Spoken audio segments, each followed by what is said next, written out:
الحمد لله نحمده ونستعينه ونستغفره ونؤمن به ونتوكل عليه ونعوذ بالله من شرور أنفسنا ومن سيئات أعمالنا من يهده الله فلا مضل له ومن يضلله فلا هادي له وأشهد أن لا إله إلا الله وحده لا شريك له وأشهد أن محمدًا عبده ورسوله أما بعد فأعوذ بالله من الشيطان الرجيم بسم الله الرحمن الرحيم سبحان الذي أسرى بعبده ليلا من المسجد الحرام إلى المسجد الأقصى الذي باركنا حوله لنريه من آياتنا إنه هو السميع البصير وقال الله تبارك وتعالى في القرآن المجيد والفرقان الحميد اقتربت الساعة وانشق القمر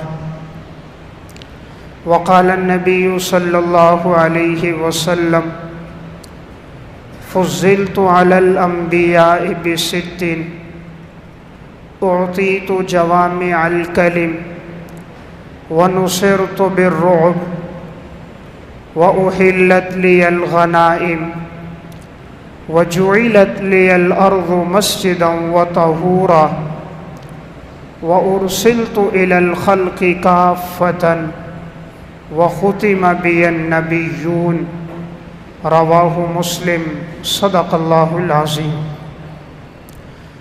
میرے انتہائی واجب الاحترام قابل صد احترام بھائیوں، دوستوں اور بزرگوں، میں نے آپ کے سامنے قرآن کریم کی 2 آیات اور نبی اکرم صلی اللہ علیہ وسلم کے ارشادات میں سے ایک حدیث پڑھی ہے۔ قرآن کریم کی جو پہلی آیت میں نے آپ کے سامنے تلاوت کی، سبحان الذی اسری بعبدہ لیلا من المسجد الحرام الی المسجد الاقصی، پاک ہے وہ ذات کہ جس نے رات کے ایک مختصر حصے میں اپنے بندے کو مسجد حرام سے لے کر مسجد اقصی کا سفر کروایا۔ اس آیت میں اللہ رب العزت نے آپ صلی اللہ علیہ وسلم کے ایک بہت بڑے معجزے یعنی واقع معراج کو بیان فرمایا، اور دوسری آیت میں اقتربت الساعۃ وانشق القمر، اس میں اللہ رب العزت نے آپ صلی اللہ علیہ وسلم کے ایک بڑے معجزے انشقاق قمر یعنی چاند کے 2 ٹکڑے ہونے کو بیان فرمایا ہے۔ حدیث میں رسول اللہ صلی اللہ علیہ وسلم نے ارشاد فرمایا، فضلت علی الانبیاء بست، مجھے تمام انبیاء علیہم السلام پر فضیلت دی گئی 6 باتوں کی وجہ سے۔ اعطیت جوامع الکلم، اللہ رب العزت نے مجھے جوامع الکلم عطا فرمائے ہیں۔ اس کا مطلب ہے کہ الفاظ مختصر اور مفہوم بہت زیادہ، یعنی اللہ نے یہ نعمت جو مجھے عطا فرمائی کہ میں جب کوئی بات بیان کرتا ہوں تو اس کے الفاظ مختصر ہوتے ہیں، لیکن اس کے معانی کے اندر اور اس کی تشریح اور تفصیل کے اندر بہت بڑی وضاحت ہوتی ہے۔ تو آپ صلی اللہ علیہ وسلم کے مختصر ارشادات ہیں، اور حضرات محدثین اکرام نے ان سے 20 مسائل کا استنباط کیا، جیسے یا ابا عمیر ما فعل النغیر، آپ صلی اللہ علیہ وسلم کا یہ جو ارشاد تھا اس سے محدثین نے 68 مسائل کا استنباط کیا۔ حضرت ابو سعید خدری رضی اللہ تعالیٰ عنہ کی جو روایت ہے کہ امرنا رسول اللہ صلی اللہ علیہ وسلم بسبع ونہانا رسول اللہ صلی اللہ علیہ وسلم بسبع، اس آیت سے علامہ ابن دقیق العید رحمۃ اللہ علیہ نے 500 سے زائد مسائل کا استنباط کیا۔ تو اللہ تبارک و تعالی نے حضور کو پہلی چیز عطا فرمائی جوامع الکلم، وَنُصِرْتُ بِالرُّعْبِ، اور ہم نے آپ کو رعب عطا کیا۔ رعب کا مطلب یہ تھا کہ 1 مہینے کی مسافت تک آپ صلی اللہ علیہ وسلم کا رعب ظاہر ہوتا تھا کہ دشمن اگر 1 مہینہ دور بھی ہو پھر بھی وہ آپ صلی اللہ علیہ وسلم سے خوف زدہ ہوتا تھا۔ وَجُعِلَتْ لِيَ الْأَرْضُ مَسْجِدًا وَطَهُورًا، اور اللہ تعالیٰ نے میرے لیے ساری زمین کو مسجد بنا دیا کہ جہاں عبادت کا وقت ہو تو امت کے لیے آسانی ہے کہ وہ مصلی ڈال کر نماز پڑھ سکتے ہیں، اور ساری زمین کو اللہ نے پاک بنا دیا کہ اگر پانی نہ ملے تو انسان مٹی سے تیمم کر کے نماز پڑھ سکتا ہے۔ وَجُعِلَتْ لِيَ الْأَرْضُ مَسْجِدًا وَطَهُورًا وَأُحِلَّتْ لِيَ الْغَنَائِمُ، اور اللہ نے میرے لیے غنیمت کے مال کو حلال کیا۔ حضور سے پہلی شریعتوں میں غنیمت کا مال کھانا حلال نہیں تھا، بلکہ غنیمت کے مال کو ایک پہاڑ پہ رکھتے اور آگ اسے جلا دیتی تو گویا قبولیت ہے، آگ نہ جلاتی تو گویا قبول نہیں ہے، لیکن اس امت کے لیے غنیمت کے مال کو حلال کر دیا گیا۔ وَأُرْسِلْتُ إِلَى الْخَلْقِ كَافَّةً، اور اللہ تعالیٰ نے مجھے تمام انسانوں کی طرف پیغمبر بنا کر بھیجا ہے۔ پہلے جو پیغمبر آتے تھے کسی ایک شہر، ایک قریہ اور ایک بستی کی طرف، لیکن آپ صلی اللہ علیہ وسلم کو اللہ رب العزت نے ساری کائنات کے لیے پیغمبر بنا کر بھیجا۔ وَخُتِمَ بِيَ النَّبِيُّونَ، اور میرے اوپر نبیوں کا خاتمہ ہو گیا، یعنی میں آخری پیغمبر ہوں، میرے بعد کوئی نبی نہیں آئے گا، تو آپ صلی اللہ علیہ وسلم خاتم النبیین ہیں۔ تو اس حدیث میں آپ صلی اللہ علیہ وسلم نے اپنی 6 خصوصیات بیان فرمائیں۔ اللہ رب العزت اپنے ہر پیغمبر کو معجزات اور خصوصیات عطا فرماتا ہے۔ معجزہ اسے کہا جاتا ہے کہ جو دنیا میں کوئی اور انسان پیغمبر کے علاوہ نہ لا سکے، اور جس کو لانے سے سب عاجز ہو جائیں تو پیغمبر اس چیز کو لے کر آتا ہے، تو یہ معجزہ ہے۔ معجزہ حقیقت میں اللہ رب العزت کا فعل ہوتا ہے اور وہ پیغمبر کے ہاتھ پر صادر ہوتا ہے تاکہ لوگ اس پیغمبر کی نبوت پر ایمان لے کر آئیں۔ وہ عادت کے برخلاف ہوتا ہے، جب لوگ دیکھتے ہیں تو انہیں اس نبی کی سچائی کا علم ہو جاتا ہے۔ جیسے اللہ رب العزت نے صالح علیہ السلام کو معجزہ دیا کہ پہاڑ سے ایک زندہ اونٹنی نکل کر آئی، حضرت موسیٰ علیہ السلام کو معجزہ دیا کہ انہوں نے لاٹھی پتھر پہ ماری تو 12 چشمے جاری ہو گئے، سمندر پہ ماری تو سمندر میں راستے بن گئے، موسیٰ علیہ السلام اور قوم پار ہو گئی، فرعون اور لشکر آیا تو ڈوب گیا۔ ابراہیم علیہ السلام کو معجزہ دیا کہ جب انہیں آگ میں ڈالا گیا تو اللہ نے آگ کو گل گلزار بنا دیا۔ عیسیٰ علیہ السلام کو معجزہ دیا کہ اگر مردہ ہوتا وہ کہتے قم بإذن اللہ، تو وہ مردہ اللہ کے حکم سے کھڑا ہو جاتا۔ مادرزاد اندھا ہوتا تو اس پہ ہاتھ پھیرتے تو وہ بالکل ٹھیک ہو جاتا۔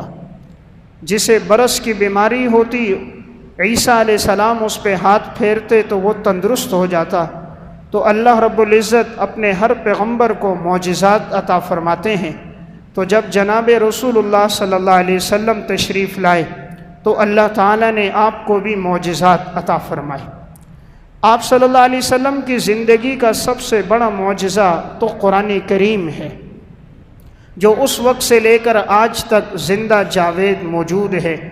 1440 سال کا عرصہ گزر چکا ہے، لیکن قرآن کریم اپنی اصلی حالت پر موجود ہے۔ بقیہ انبیاء علیہ السلام کے معجزات اس وقت تک تھے جب تک وہ دنیا میں تھے۔ وہ انبیاء علیہ السلام جب دنیا سے پردہ فرما گئے تو ان کے معجزات بھی ان کے ساتھ چلے گئے، لیکن رسول اللہ صلی اللہ علیہ وسلم کے جانے کے بعد بھی آپ کا ایک زندہ جاوید معجزہ قرآن آج تک باقی ہے۔ پہلے انبیاء علیہ السلام کو حصی معجزات دیے گئے، اللہ نے آپ کو علمی اور عقلی قرآن کی صورت میں معجزہ عطا فرمایا۔ کہ جس کی فصاحت اور بلاغت اتنی ہے کہ آج تک کوئی قرآن کا مثل نہیں لا سکا۔ قرآن نے 3 چیلنج کیے تھے۔ پہلے فرمایا کہ پورے قرآن کا مثل لاؤ، نہ لا سکے تو کہا 10 سورتوں کا مثل لاؤ، نہ لا سکے تو کہا 1 سورت کا مثل لاؤ، لیکن قرآن کا یہ چیلنج آج تک باقی ہے، کوئی مثل نہ لا سکا۔ دوسرا ایک بڑا معجزہ آپ صلی اللہ علیہ وسلم کا واقع معراج تھا کہ اللہ رب العزت نے آپ کو ایک مختصر وقت میں مسجد حرام سے مسجد اقصیٰ کا سفر کروایا۔ آپ نے تمام انبیاء علیہم السلام کو امامت کروائی، اور پھر مسجد اقصیٰ سے 7 آسمانوں کا سفر ہوا۔ حضرات انبیاء علیہم السلام سے مختلف آسمانوں پر ملاقات ہوئی، جنت اور جہنم کے مناظر آپ نے دیکھے۔ آپ کے اوپر 50 نمازیں فرض ہوئیں، اور پھر کم ہوتی ہوتی وہ 5 پہ آئیں۔ سدرۃ المنتہا تک حضور پہنچے، اور محدثین کی ایک جماعت کے مطابق اللہ رب العزت کا آپ کو دیدار بھی ہوا۔ تو آپ صلی اللہ علیہ وسلم کا یہ ایک معجزہ واقع معراج کا تھا۔ رسول اللہ صلی اللہ علیہ وسلم کا ایک معجزہ انشقاق قمر، چاند کے 2 ٹکڑے ہونا۔ اقتربت الساعۃ وانشق القمر، جس وقت آپ مکہ میں موجود تھے، جب آپ سے کہا گیا کہ اپنی نبوت پر دلیل پیش کیجئے، آپ صلی اللہ علیہ وسلم نے صرف انگلی سے اشارہ کیا، چاند کے 2 ٹکڑے ہو گئے۔ یعنی آپ کے معجزات صرف زمین پر ہی ظاہر نہیں ہوئے، بلکہ آپ کے معجزات فلک پر بھی ظاہر ہوئے۔ آپ صلی اللہ علیہ وسلم کے معجزات اتنی کثرت کے ساتھ ہیں کہ حضرات محدثین اکرام نے اس پر مستقل کتابیں لکھی۔ امام بیہقی رحمۃ اللہ علیہ متوفی 458 ہجری نے دلائل النبوہ کے نام سے 6 جلدوں میں کتاب لکھی۔ اسی طرح امام ابو نعیم اصفہانی متوفی 430 ہجری نے دلائل النبوہ کے نام سے آپ صلی اللہ علیہ وسلم کے معجزات کو 3 جلدوں میں جمع کیا۔ علامہ جلال الدین سیوطی رحمہ اللہ متوفی 911 ہجری نے الخصائص الکبریٰ کے نام سے 1000 سے زائد معجزات کو جمع کیا۔ تو اللہ رب العزت نے اپنے پیغمبر کو بڑے معجزات عطا فرمائے۔ آپ صلی اللہ علیہ وسلم کے معجزات کا ظہور ہر وقت ہوا ہے۔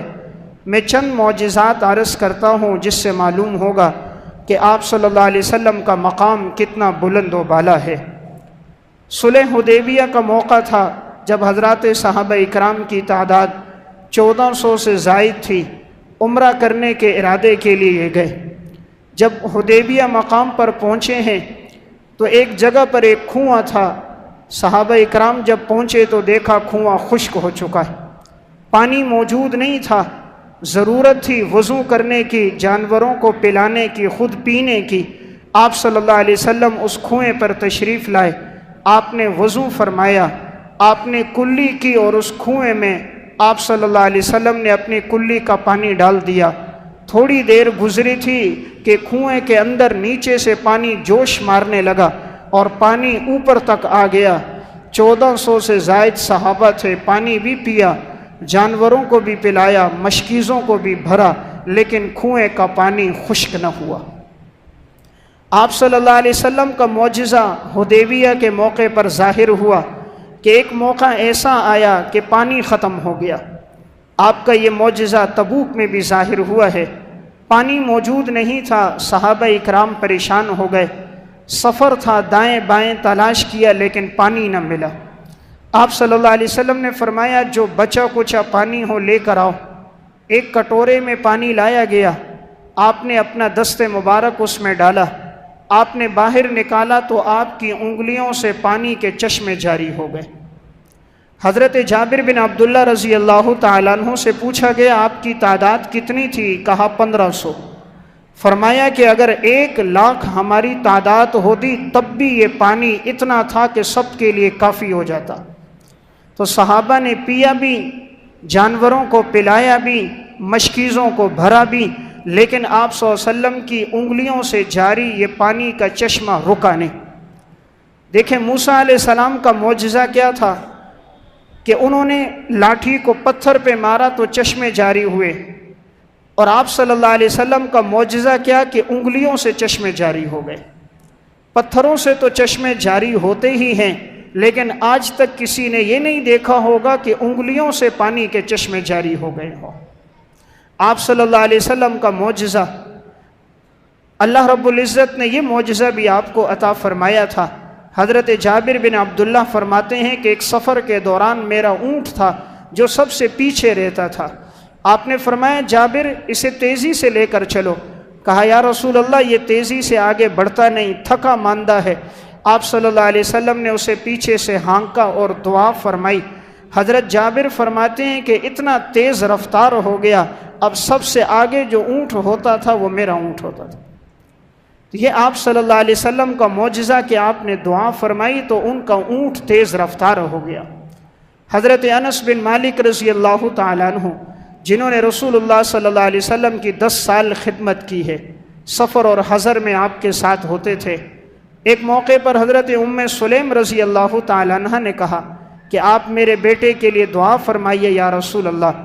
آپ صلی اللہ علیہ وسلم نے دعا فرما دی، اللہم اکثر مالہ وولدہ وبارک لہ فیما اعطیتہ، اے اللہ تو اس کی زندگی میں بھی برکت دے، تو اس کے مال میں بھی برکت دے، تو اس کی اولاد میں بھی برکت دے۔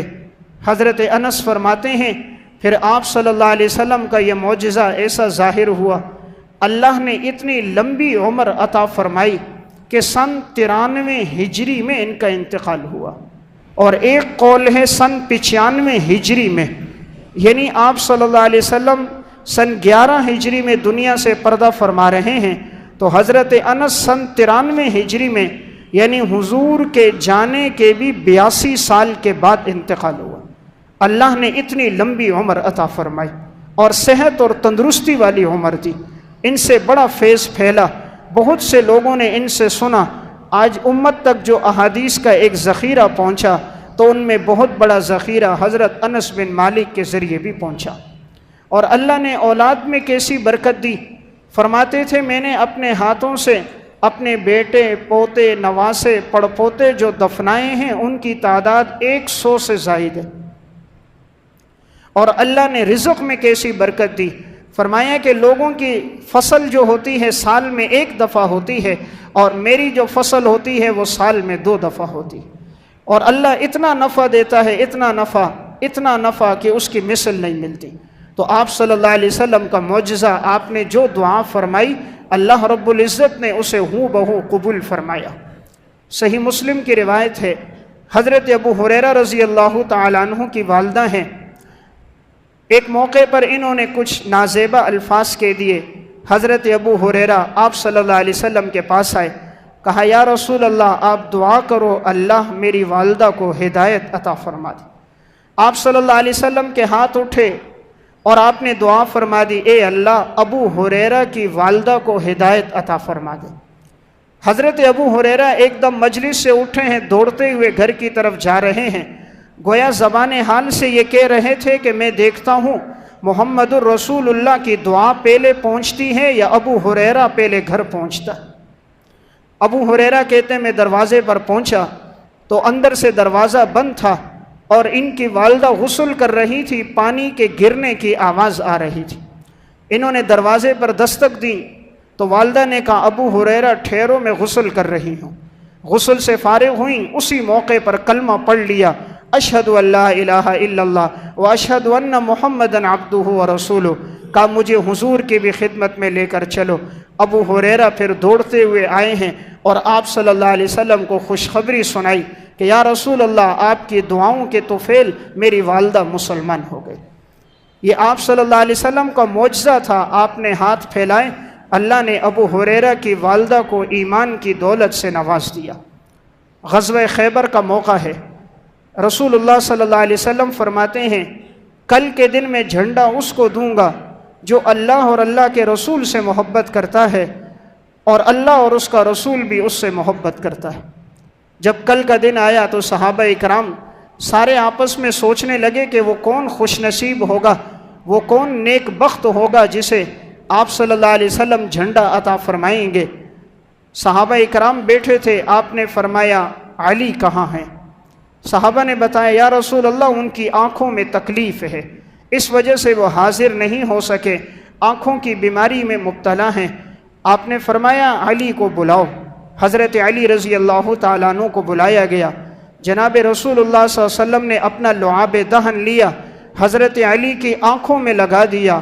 وہ دن اور حضرت علی کی وفات کا دن، کبھی حضرت علی کی آنکھوں میں دوبارہ کوئی تکلیف نہ ہوئی۔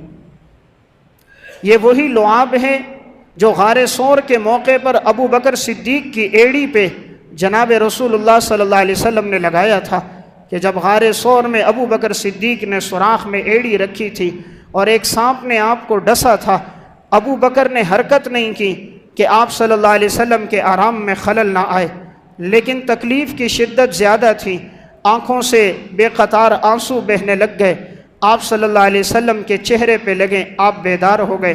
فرمایا ابو بکر کیا ہوا؟ فرمایا رسول اللہ کسی چیز نے ڈس لیا ہے۔ آپ صلی اللہ علیہ وسلم نے لعاب دہن ابو بکر صدیق کی ایڑی پہ لگایا۔ وہ دن اور وفات کا دن، کبھی دوبارہ ابو بکر کی ایڑی میں تکلیف نہ ہوئی۔ تو اللہ رب العزت نے اپنے پیغمبر کو بڑے معجزات عطا فرمائے تھے، ہر موقع پر آپ کے معجزات کا ظہور ہوا ہے۔ رسول اللہ صلی اللہ علیہ وسلم کا یہ بھی ایک معجزہ تھا۔ ایک موقع پر آپ صلی اللہ علیہ وسلم نے جنازہ پڑھایا، آپ قبرستان گئے، اور جب تدفین کے بعد آپ کی واپسی ہو رہی تھی، ایک عورت نے کہا یا رسول اللہ میں نے آپ کے لیے کھانا بنایا ہے، آپ اور چند صحابہ تشریف لائیں، ہمارے ہاں کھانا کھا لیں، برکت ہوگی۔ جب بہت اصرار ہوا تو آپ صلی اللہ علیہ وسلم ان کے ہاں چلے گئے۔ جب آپ کھانا کھانے لگے، آپ نے ایک لقمہ اٹھایا، منہ میں ڈالا، ابھی آپ چبا رہے ہیں اور لقمہ دائیں سے بائیں طرف منہ میں ہے، آپ نے فوراً ہی کہا جاؤ اس عورت سے کہو کہ یہ جو تم نے بکری ذبح کی ہے اور اس کا گوشت ہمیں کھلا رہے ہو، تم نے اس کے مالک کی اجازت کے بغیر یہ ذبح کی ہے۔ آپ نے فوراً وہ لقمہ باہر نکال دیا، یعنی گویا کھانا مشکوک تھا کہ مالک سے اجازت نہیں لی گئی، تو پھر یہ بکری کیوں ذبح کی گئی؟ اس خاتون کو جب بلایا گیا اور پوچھا گیا کیا واقعی یہی بات ہے؟ اس نے کہا ہاں بالکل یہی بات ہے۔ جب مجھے حضور کی آمد کا پتہ چلا تو میں نے اپنے غلام کو بھیجا تھا کہ جاؤ جہاں بکریاں بکتی ہیں وہاں سے اچھی تناور بکری یا بکرا خرید کے لاؤ، لیکن وہ گئے، اتفاق سے انہیں کوئی نہ ملا۔ تو میں نے دیکھا پڑوسی نے چند دن پہلے یہ بکری خرید کے لائی ہے، تو میں نے ان کے گھر پیغام بھیجا جتنی قیمت پہ تم نے لی ہے مجھے فروخت کر دو یا مجھ سے زائد قیمت لے لو، اس لیے کہ آپ صلی اللہ علیہ وسلم کے لیے میں کھانا بنا رہی ہوں۔ اتفاق سے ان کے شوہر موجود نہیں تھے، تو انہوں نے کہا میرے شوہر نہیں ہیں۔ انہوں نے کہا تم مجھے بکری دے دو، جتنی قیمت ہوگی میں تمہیں دے دوں گی۔ تو چونکہ شوہر کی اجازت نہیں تھی، اجازت کے بغیر بکری ذبح کی گئی تھی، تو آپ نے لقمہ منہ میں ڈالا ہے اور آپ نے بتا دیا کہ یہ مالک کی اجازت کے بغیر ذبح کی گئی ہے، اس کا کھانا گویا کہ نبوت کے لیے درست نہیں تھا۔ آپ نے فرمایا یہ کھانا قیدیوں کو کھلا لو۔ امت کے لیے درس کیا ہے؟ آج تو ہم حرام کھا جاتے ہیں، پتہ نہیں چلتا، ہمارے پیغمبر کے منہ میں حلال لقمہ ہے، اس لیے کہ جب اس عورت نے کہہ دیا تھا میں قیمت دوں گی تو بظاہر کھانے میں کوئی حرج نہیں تھا، لیکن آپ نے وہ لقمہ منہ سے نکال کر امت کو درس دیا ہے کہ جب پیغمبر مشکوک چیز نہیں کھاتا تم حرام کیوں کھاتے ہو؟ یہ آپ کا معجزہ ہے کہ لقمہ منہ میں ڈلتا ہے اور آپ مطلع ہو جاتے ہیں اور آپ بتا دیں۔ غزوہ خیبر کا موقع ہے، ایک یہودی عورت نے آپ صلی اللہ علیہ وسلم کے لیے کھانا بنوایا اور اس نے بکری کے گوشت میں زہر ملا دی۔ آپ صلی اللہ علیہ وسلم کو بکری کا گوشت پسند تھا اور خصوصاً اگلی رانوں کا گوشت حضور پسند فرماتے تھے اور آپ دانتوں سے نوچ کر تناول فرماتے تھے۔ تو جب وہ گوشت لایا گیا آپ کے ساتھ صحابہ بھی شریک ہوئے، آپ نے جیسے پہلا لقمہ اٹھایا منہ میں ڈالا، فوراً آپ نے باہر نکال دیا۔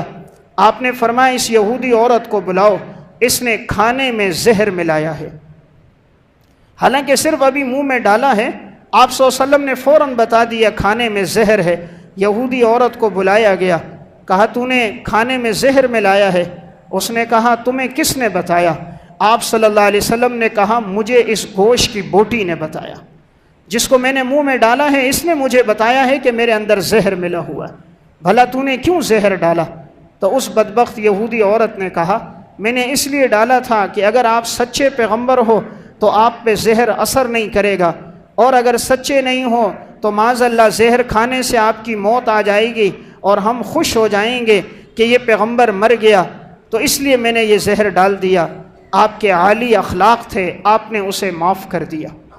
لیکن آپ کا معجزہ دیکھیے کہ آپ نے لقمہ منہ میں ڈالا ہے، گوشت کی بوٹی آپ کو بتاتی ہے کہ میرے اندر زہر ملا ہوا ہے۔ آپ صلی اللہ علیہ وسلم کو اللہ رب العزت نے بڑے معجزات عطا فرمائے، ہر موقع پر آپ کے معجزات کا ظہور ہوا ہے۔ حضرت ابو ہریرہ رضی اللہ تعالیٰ عنہ فرماتے ہیں، چند دن گزرے میرے پاس کھانے کے لیے کچھ نہیں تھا۔ ابو ہریرہ اصحاب صفہ میں سے ہیں کہ جو مسجد نبوی میں بیٹھے ہوتے اور آپ صلی اللہ علیہ وسلم سے دین سیکھتے تھے، یعنی طلبہ حدیث میں سے تھے۔ ان کا وقت مسجد نبوی میں گزرتا اور آپ سے ارشادات سنتے اور امت تک انہوں نے پہنچائے ہیں۔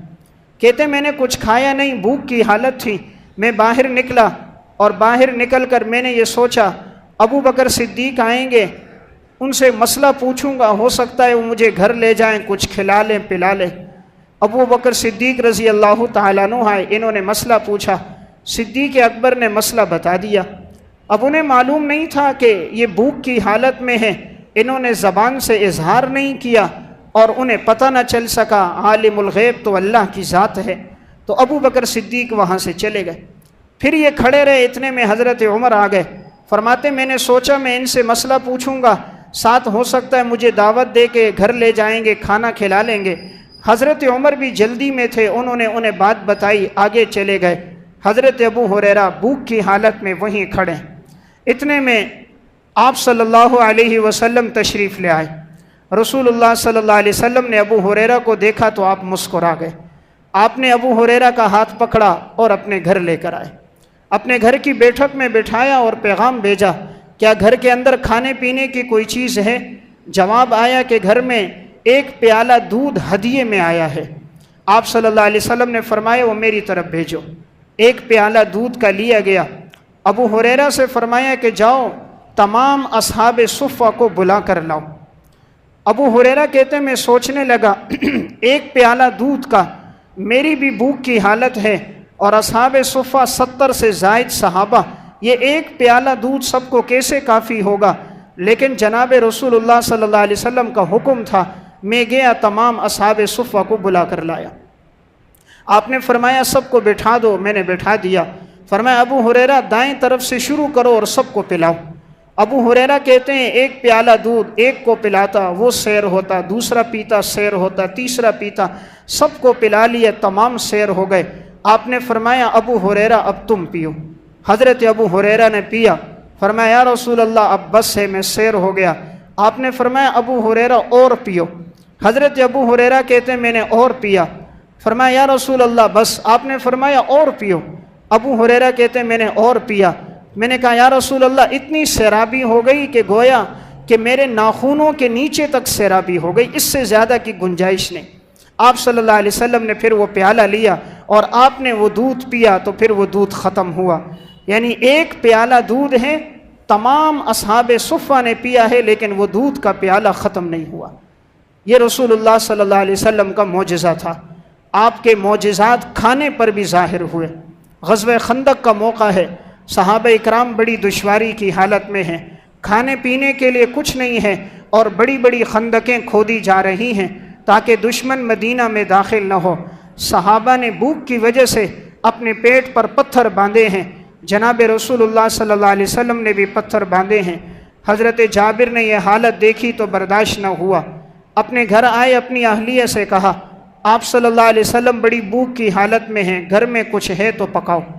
گھر والی نے کہا کہ ایک بکری کا چھوٹا بچہ ہے، اسے ذبح کر کے سالن بنا دیتے ہیں اور یہ جو ہیں اسے پیس کے روٹیاں پکا لیں گے، لیکن زیادہ افراد کو نہ لانا، حضور ہو، حضور کے ساتھ چند کبار صحابہ ان کو بلا لینا، باقی نہ ہو، تاکہ یہ کھانا پورا ہو جائے، کہیں شرمندگی نہ ہو۔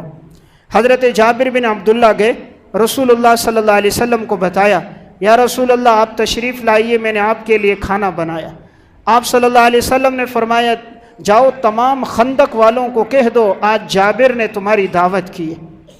اب تمام خندق والے سینکڑوں صحابہ تھے۔ حضرت جابر کہتے ہیں میں تھوڑا دل میں سوچنے لگا کہ ایک بکری کا بچہ ہے اور جوں تھوڑی سی ہے، اتنے سارے صحابہ کو کیسے کافی ہوگی؟ لیکن جب حضور نے فرمایا ہے تو اللہ برکات کا نزول فرمائے گا۔ آپ نے فرمایا جابر سب کو لے کر چلو، سارے صحابہ اکرام کو لے کر گئے۔ آپ نے فرمایا جب تک میں نہ آؤں کھانا تقسیم نہیں کرنا۔ آپ صلی اللہ علیہ وسلم آئے اور آپ نے اپنا لعاب دہن، جو ہانڈی میں گوشت پک رہا تھا اس میں لعاب دہن ڈالا، وہ جو جوں تھی اس میں اپنا لعاب دہن ڈالا۔ آپ نے فرمایا ہانڈی کو چولہے سے اتارنا نہیں، اس سے سالن ڈال ڈال کے دیتے رہو، اور اس جوں کی سے تم روٹیاں پکا پکا کر انہیں دو۔ 1000 سے زائد صحابہ تھے، سب نے اس سالن کو بھی کھایا، روٹیاں بھی کھائیں، آپ نے بھی تناول فرمایا۔ حضرت جابر کہتے جب میں نے بعد میں ہانڈی دیکھی تو اتنا ہی گوشت موجود تھا جتنا شروع میں موجود تھا۔ یعنی ایک بکری کا بچہ ہے، 1000 صحابہ کھا لیتے ہیں لیکن وہ ختم نہیں ہوتا، اور اسی طرح وہ گوشت برقرار ہے، وہ روٹیاں برقرار ہیں۔ یہ آپ صلی اللہ علیہ وسلم کا معجزہ تھا۔ تو آپ کے معجزات کھانے پہ بھی ظاہر ہوئے، پانی پہ بھی ظاہر ہوئے، آپ کے معجزات نباتات پہ بھی ظاہر ہوئے، حیوانات پہ بھی ظاہر ہوئے۔ ایک صحابی کا اونٹ بدک گیا، اس نے بڑی کوشش کی کہ اونٹ کو پکڑے لیکن اونٹ قابو میں نہیں آ رہا تھا۔ باغ کے اندر کبھی اونٹ ادھر بھاگتا کبھی ادھر، اندر جانے لگتے تو اونٹ حملے کے لیے دوڑتا۔ یہ پریشان ہو گئے کہ اب انہیں کیسے قابو کروں، جب اونٹ بدک جائے بھلا اسے کیسے قابو کیا جا سکتا ہے؟ حضور کے پاس آئے، یا رسول اللہ، مقصد تھا حضور کوئی وظیفہ بتائیں، حضور کوئی دعا کریں تاکہ میں اونٹ کو قابو میں کر دوں۔ آپ نے فرمایا مجھے ساتھ لے کر چلو۔ صحابی نے کہا یا رسول اللہ، اونٹ کو آپ کا پتہ نہیں ہوگا، آپ کا بلند و بالا مقام ہے، وہ تو حیوان ہے، کہیں ایسا نہ ہو معاذ اللہ آپ کی طرف حملہ نہ کر دے۔ آپ مسکرا گئے، آپ نے فرمایا کچھ نہیں ہوتا۔ صحابی کہتے میں حضور کو لے کر گیا، باغ کے اندر پہنچے، میں نے باغ کا دروازہ کھولا، آپ صلی اللہ علیہ وسلم جیسے اندر گئے، وہ بدکتا ہوا اونٹ، وہ سرکش اونٹ دوڑتا ہوا آیا اور آپ صلی اللہ علیہ وسلم کے قدموں میں اپنا سر رکھ دیا۔ جانوروں نے قدر کی، ہم نے اپنے پیغمبر کی قدر نہ کی۔ حیوانات نے ہمارے نبی کو پہچانا، انسان نے اپنے نبی کو نہ پہچانا۔ نباتات، شجرات، حجرات نے پہچانا، انسان نے اپنے پیغمبر کو نہ پہچانا۔ آج وہ صبح کرتا ہے تو سب سے پہلے پیغمبر کی سنت کو گندی نالی میں ڈالتا ہے۔ آج کس چیز کے مسلمان ہم رہے؟ سنتوں سے دور، عبادات سے دور، معاشرت سے دور، دیکھتے اپنے پیغمبر کی زندگی کو کہ ان کا مقام کتنا بلند و بالا ہے۔ حیوانات تو حیوانات، آپ صلی اللہ علیہ وسلم کو درختوں نے بھی پہچانا۔ آپ صلی اللہ علیہ وسلم مسجد نبوی میں ایک کھجور کے تنے کے ساتھ ٹیک لگا کر خطبہ دیتے تھے۔ جب آپ کے لیے ممبر بنا دیا گیا تو جب پہلی مرتبہ ممبر مسجد نبوی میں لایا گیا، آپ صلی اللہ علیہ وسلم اس پر خطبہ دینے لگے تو دیکھا کہ رونے کی آواز آ رہی ہے۔ صحابہ اکرام فرماتے ہیں ایسے رونے کی آواز تھی جس طرح کے گابن اونٹنی کے رونے کی آواز ہوتی ہے۔ ہم دائیں بائیں دیکھنے لگے، ہمیں کوئی اونٹنی نظر نہیں آ رہی، لیکن رونے کی آواز مسلسل بڑھ رہی ہے۔ آپ صلی اللہ علیہ وسلم ممبر سے نیچے اترے اور آپ گئے اور آپ نے اس استوائے حنانہ کو، اس کھجور کے تنے کو اپنے سینے کے ساتھ لگایا، یوں تھپکی دی جس طرح انسان اپنے بچے کو تھپکی دیتا ہے۔ آپ نے فرمایا یہ میرے فراق کی وجہ سے رو رہا ہے، یہ میری جدائی کی وجہ سے رو رہا ہے کہ میں اس کے ساتھ ٹیک لگا کر خطبہ دیتا تھا، آج میرے لیے گویا کہ ممبر بنا اور میں اس پر بیٹھ کے خطبہ دے رہا ہوں، اس کے ساتھ میں نے ٹیک نہیں لگایا تو یہ میری جدائی میں رو رہا ہے۔ آپ نے فرمایا اگر میں اسے تسلی نہ دیتا تو یہ قیامت تک روتا رہتا۔ کھجور کے تنوں نے ہمارے پیغمبر کو پہچانا، مسلمان نے نہ پہچانا۔ یہ ایک بے جان چیز ہے، لیکن آپ صلی اللہ علیہ وسلم کا یہ فراق کہ حضور مجھ سے ٹیک لگاتے تھے، آج پیغمبر نے مجھ سے ٹیک لگانا چھوڑ دیا، یہ کھجور کا تنا رونے لگ گیا۔ یہ ربیع الاول کا پیغام یہ ہمیں حضور سے اس درجے کی محبت ہو، اس درجے کا ہمیں تعلق ہو، ہم اپنی زندگیوں کو تبدیل کریں، ہم اپنی زندگیوں میں حضور کی سنتوں کو لے کر آئیں، اپنے طرز زندگی کو حضور کے طرز زندگی کے مطابق لائیں۔ حضرات صحابہ اکرام نے جیسے زندگی گزاری ویسی ہماری زندگی ہو۔ میں عرض کر رہا تھا آپ صلی اللہ علیہ وسلم کو اللہ نے کیسے معجزات دیے۔ ہجرت کا سفر ہے، حضرت ابو بکر صدیق آپ کے ساتھ ہیں۔ فرمایا کہ ہم سفر میں چلتے رہے، جا کر ایک خیمے کے پاس پہنچے، کھانے پینے کے لیے کچھ باقی نہیں تھا، تو خیمے کے اندر خاتون تھی معبد، اس سے کہا گیا اگر آپ کے پاس گوشت ہو، دودھ ہو، پنیر ہو تو ہمیں دے دو، ہم اس کا تمہیں معاوضہ دے دیں گے۔ معبد نے کہا میرے گھر پہ کچھ نہیں ہے، اگر ہوتا تو میں تمہیں ضرور دے دیتی۔ آپ صلی اللہ علیہ وسلم کی نگاہ پڑی، اس خاتون کے خیمے میں ایک بکری تھی، دبلی پتلی سوکھی ہوئی۔ آپ نے فرمایا یہ تیری بکری ہے؟ کہا جی میری ہے۔ آپ نے فرمایا کیا دودھ اس میں نہیں ہے؟ تو اس نے کہا یہ خشک بکری ہے، اس کا دودھ نہیں ہے، اور اتنی کمزور ہے گویا یہ بکریوں کے ریوڑ کے ساتھ چل بھی نہیں سکتی، خشک ہو چکی ہیں، اس لیے میں نے اس کو گھر پہ رکھا ہے۔ آپ نے فرمایا اگر تیری اجازت ہو ہم اس کا دودھ نکالیں۔ تو معبد کہتی ہے مجھے تعجب ہوا، بھلا اس میں کہاں سے دودھ آئے گا، اتنے عرصے سے خشک ہے۔ حضور نے فرمایا تم اجازت دو، کہا میری اجازت ہے۔ آپ صلی اللہ علیہ وسلم نے اس سے برتن لیا، رسول اللہ صلی اللہ علیہ وسلم کے نبوت کے ہاتھ اس خشک بکری کے تھنوں پہ لگتے ہیں، بکری اپنے دونوں پاؤں کو پیچھے سے کھول دیتی ہے، جس طرح جانور کا جب دودھ نکالا جائے تو وہ اپنے پاؤں کو کھولتا ہے۔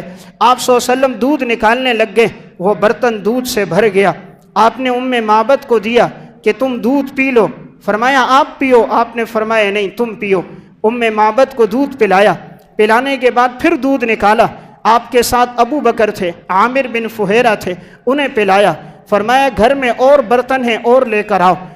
معبد کے گھر کے جتنے برتن تھے لاتی گئیں، آپ صلی اللہ علیہ وسلم دودھ نکال کے اسے دیتے گئے۔ گویا کہ ایک خشک بکری تھی لیکن نبوت کا ہاتھ اس سے مس ہوا ہے، تو اتنا دودھ کہ گھر کے سارے برتن بھر گئے۔ اللہ رب العزت نے آپ صلی اللہ علیہ وسلم کو ہر موقع پر ایسے معجزات عطا فرمائے ہیں کہ جن کی مثالیں اور جن کے نظائر نہیں ملتے۔ جب آپ صلی اللہ علیہ وسلم نے ایک صحابی عبداللہ بن عتیق کو روانہ کیا تھا کہ ابو رافع ایک یہودی بدبخت تھا جو آپ صلی اللہ علیہ وسلم کے بارے میں نازیبا کلمات کہتا، آپ کی گستاخیاں کرتا، آپ نے فرمایا کہ جاؤ۔ اب یہ صحابہ کی جماعت چلی، چند صحابہ اسے قتل کرنے کے لیے۔ یہ کہتے ہیں میں نے رات کو اسے قتل کر دیا، اور رات کا اندھیرا تھا، میں نیچے آ رہا تھا، مجھے اندھیرے میں نظر نہ آیا، میں سمجھا کہ کہیں سیڑھیاں ختم ہو چکی ہیں، تو میں نیچے پاؤں رکھنے لگا، میرا پاؤں پھسل گیا، تو عبداللہ بن عتیق کا یہ پاؤں ٹوٹ گیا۔ انہوں نے عمامہ اتارا، اپنے پاؤں کو باندھ کر آئے آپ صلی اللہ علیہ وسلم کے پاس، کہا یا رسول اللہ جو آپ کو تکلیف اور اذیت دیتا تھا میں نے اس بدبخت کو قتل کر دیا۔ آپ صلی اللہ علیہ وسلم خوش ہوئے، پھر آپ نے فرمایا کیا ہوا تمہارے پاؤں پہ؟ کہا یا رسول اللہ اوپر سے نیچے گرا ہوں اور یہ میری پنڈلی کی ہڈی ٹوٹ گئی ہے۔ آپ نے فرمایا قریب آؤ۔ آپ صلی اللہ علیہ وسلم نے اپنا دست مبارک اس پہ پھیرا، آپ نے دعا فرمائی۔ عبداللہ بن عتیق کہتے ہیں وہ دن اور وفات کا دن کبھی میری پنڈلی میں دوبارہ درد نہ ہوا۔ نبوت کا ہاتھ مس ہوا ہے تو گویا کہ ٹوٹی ہوئی ہڈی جڑ گئی، نبوت کا ہاتھ مس ہوا ہے تو درد کی تکلیف ختم ہو گئی۔ تو ربیع الاول کا پیغام کہ انسان اپنے پیغمبر کو جانے۔ اللہ رب العزت نے آپ صلی اللہ علیہ وسلم کو بہت بلند و بالا مقام عطا فرمایا جس کے نظائر نہیں ملتے، ایسی اللہ نے آپ کو عزتیں عطا فرمائی ہیں، اور آپ کو سب سے زیادہ درد امت کا درد تھا، سب سے زیادہ غم امت کا غم تھا۔ دنیا سے جا رہے تھے تب بھی امت کا غم، اور محشر کا جب میدان ہوگا نفسی نفسی کا عالم ہوگا، اس وقت بھی ہر انسان کو اپنی فکر ہوگی، لیکن آپ صلی اللہ علیہ وسلم کو میری اور آپ کی فکر ہوگی۔ صحیح مسلم میں روایت ہے، آپ صلی اللہ علیہ وسلم فرماتے ہیں جب محشر کا میدان ہوگا سارے انسان اس میدان میں جمع ہوں گے، حفاتن عرلن غرلن، برہنہ جسم برہنہ پاؤں، سارے انسان جمع ہیں۔ اس وقت سورج 1 میل کے فاصلے پر ہوگا، ہر انسان پریشان ہوگا، معلوم نہیں نامہ اعمال میں میرے اعمال زیادہ ہوتے ہیں یا کم، گناہ بڑھ جاتے ہیں یا کم ہوتے ہیں، ہر انسان تکلیف میں ہوگا، کوئی اپنے پسینوں میں ٹخنوں تک، کوئی گھٹنوں تک، کوئی ناف تک، اور کسی کا پسینہ اتنا کہ منہ میں لگام بنا ہوگا، ہر انسان پریشان میں ہوگا۔ کہیں گے کہ جاؤ اللہ رب العزت سے ہم دعا کریں کہ اللہ رب العزت حساب کتاب شروع کریں، تو کہیں گے سب سے پہلے حضرت آدم کے پاس جاتے ہیں، حضرت آدم علیہ السلام کے پاس آئیں گے کہ اللہ رب العزت کہ آپ برگزیدہ ہو، اللہ نے گویا آپ کو اپنی قدرت اور اختیار سے پیدا کیا، آپ ابو البشر ہو، آپ دعا کرو اللہ حساب کتاب شروع کرے۔ حضرت آدم علیہ السلام فرمائیں گے آج کے دن اللہ رب العزت جتنے غصے میں ہے، لم یغضب قبلہ مثلہ ولن یغضب بعدہ مثلہ، نہ آج سے پہلے کبھی اتنے غصے میں، نہ آج کے بعد کبھی اتنے غصے میں. نفسی نفسی، آج مجھے اپنی فکر ہے، کہیں اللہ مجھ سے یہ نہ پوچھ لے آدم ہم نے تمہیں منع کیا تھا اس درخت کے قریب نہ جانا اور تم نے اس میں سے کیوں کھایا. آج تو مجھے اپنی اس بات کی فکر ہو رہی ہے. جاؤ نوح کی طرف. سارے لوگ حضرت نوح علیہ السلام کے پاس آئیں گے. حضرت نوح علیہ السلام بھی اس موقع پر کہیں گے آج میں کچھ نہیں کر سکتا، گویا میں نے اپنے بیٹے کے لیے دعا کی تھی، حالانکہ مجھے روکا گیا تھا، کہیں اللہ مجھ سے اس بارے میں نہ پوچھے. جاؤ تم حضرت ابراہیم علیہ السلام کی طرف. ابراہیم علیہ السلام کے پاس پہنچیں گے. ابراہیم علیہ السلام بھی کہیں گے مجھ سے 3 مرتبہ کذبات ہوئے، کہیں اللہ مجھ سے وہ نہ پوچھ لے. جاؤ موسیٰ کی طرف. سب موسیٰ علیہ السلام کے پاس آئیں گے کہ آپ نجی اللہ، کلیم اللہ، آپ اللہ سے دعا کرو کہ حساب کتاب شروع ہو. موسیٰ علیہ السلام کہیں گے میں قبطی کوئی لڑائی چھڑا رہا تھا، میں نے مارا تھا اور وہ آدمی قتل ہو گیا، کہیں اللہ مجھ سے اس کے بارے میں نہ پوچھ لے. جاؤ تم عیسیٰ کے پاس. سارے حضرت عیسیٰ علیہ السلام کے پاس آئیں گے. عیسیٰ علیہ السلام سے کہیں گے آپ کا مقام بہت بلند، آپ کلمت اللہ، روح اللہ. عیسیٰ علیہ السلام کہیں گے کہیں اللہ مجھ سے یہ نہ پوچھ لے کہ تم لوگ عیسائیوں نے تمہیں اللہ کا بیٹا بنا دیا، کیوں تیری گھر والدہ کو معاذ اللہ اللہ کی بیوی بنا دیا، کہیں مجھ سے اس بارے میں سوال نہ ہو جائے. جاؤ تم محمد الرسول اللہ کے پاس. ساری امت اس وقت آپ صلی اللہ علیہ وسلم کے پاس آئے گی، غم اور فکر کی حالت ہوگی. رسول اللہ صلی اللہ علیہ وسلم فرماتے ہیں میں سجدے میں گر جاؤں گا اور میں اللہ کی وہ حمد و ثنا بیان کروں گا جو مجھ سے پہلے کسی نے بیان نہیں کی ہوگی. اللہ میرے اوپر ایسا القاء فرمائے گا، میں اللہ کی تعریف شروع کر دوں گا. اللہ رب العزت فرمائے گا ارفع رأسک سل تعطا اشفع تشفع. اے محمد سر اٹھا، اے محمد ارفع سر اٹھا، سل تعطا، آج تو مانگ تجھے عطا کیا جائے گا. اشفع تشفع، آج تو سفارش کر، محمد تیری سفارش قبول ہوگی. آپ فرماتے ہیں ارفع رأسی، میں سر اٹھاؤں گا اور میں کہوں گا یا ربی امتی امتی، یا ربی امتی امتی. ہمارا پیغمبر آخرت میں بھی اسے ہماری فکر ہوگی، دنیا میں بھی اسے ہماری فکر تھی. یہ ہماری پیغمبر کی دعائیں نہ ہوتی آج گناہوں کی وجہ سے ہم بندر اور خنزیر ہوتے. آج کون سا گناہ ہے جو دھرتی پہ نہیں ہو رہا؟ قوم لوط نے ایک گناہ فحاشی، اللہ رب العزت نے آسمان سے پتھر برسا دیے تھے. یہودیوں نے ایک گناہ کیا، ہفتے کے دن شکار، وَجَعَلَ مِنْهُمُ الْقِرَدَةَ وَالْخَنَازِيرَ، اللہ نے بندر اور خنزیر بنا دیا. حضور کی دعائیں تھیں کہ اے اللہ میری امت پہ اجتماعی عذاب نہ لانا، اے اللہ میری امت کی شکلوں کو تبدیل نہ کرنا. تو آج اللہ نے ہماری شکلوں کو نہیں بدلا، ورنہ کون سا گناہ ہے جو آج ہم نہیں کر رہے؟ فحاشی، عریانی، بے حیائی، قتل و غارت گری. آج ہماری راتیں گزر جاتی ہیں انٹرنیٹ اور کیبل پر دیکھتے ہوئے. آج ہم کہتے ہیں فرانس نے گستاخی کی انہوں نے بھی گستاخی کی ہمارے پیغمبر کی، لیکن آج کا مسلمان جو نبی کی داڑھی کی گستاخی نہیں کر رہا، کسی نے یہاں سے فرنچ داڑھی رکھی، کسی نے یہاں رکھی، کسی نے یہاں رکھی، یہ تو پیغمبر کی سنت کی گستاخی نہیں کر رہا. فرانس کے لیے تو بائیکاٹ کرتا ہے، تو اپنی شکل کو نہیں دیکھتا. اگر اس شکل میں تجھے پیغمبر نے دیکھ لیا، اپنے پیغمبر کا سامنا کیسے کرے گا؟ نبی کی سنت کی اتنی توہین، نبی کی سنت کی اتنی تذلیل، کلمہ اس نبی کا پڑھتے ہیں اور مذاق اس نبی کی سنتوں سے کرتے ہیں. اعمال تو ہمارے پاس نہیں، راتوں کا رونا ہمارے پاس نہیں، دن کا جاگنا ہمارے پاس نہیں، عبادت نہیں، صوم و صلات نہیں، جہاد نہیں. ایک آسرا ہے آپ صلی اللہ علیہ وسلم کی ذات کا کہ کل قیامت کے دن یہ آسرا ہوگا. ہم کہیں گے یا رسول اللہ اور کچھ نہیں تھا، ہم آپ کے امتی ہیں، آپ کی شکل کی طرح ہم نے اپنی شکل بنائی، آپ کے لباس کی طرح ہم نے اپنا لباس اختیار کیا، ہم نے اپنی اولاد کو آپ کا دین سکھایا، آپ کے دین کے مطابق ہم نے زندگی گزاری. ہم اپنا ظاہر تو نبی کے مطابق کر سکتے ہیں، ہم اپنے گھر کی شریعت تو آپ صلی اللہ علیہ وسلم کے مطابق کر سکتے ہیں. تو اس لیے افسوس تو ان پر بھی ہے، ان بدبختوں نے کیا، لیکن افسوس آج کے مسلمان پر بھی ہے جو نبی کی سنتوں کا مذاق اڑا رہا ہوتا ہے. اس لیے ضرورت اس امر کی ہے آپ صلی اللہ علیہ وسلم کی سنتوں کو ہم اپنی زندگیوں میں لے کر آئیں.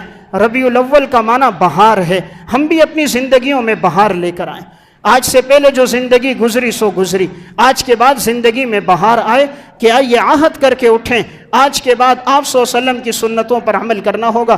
اپنی گھر کی زندگی میں، معاشرتی زندگی میں حضور کی سنتوں کو لائیں.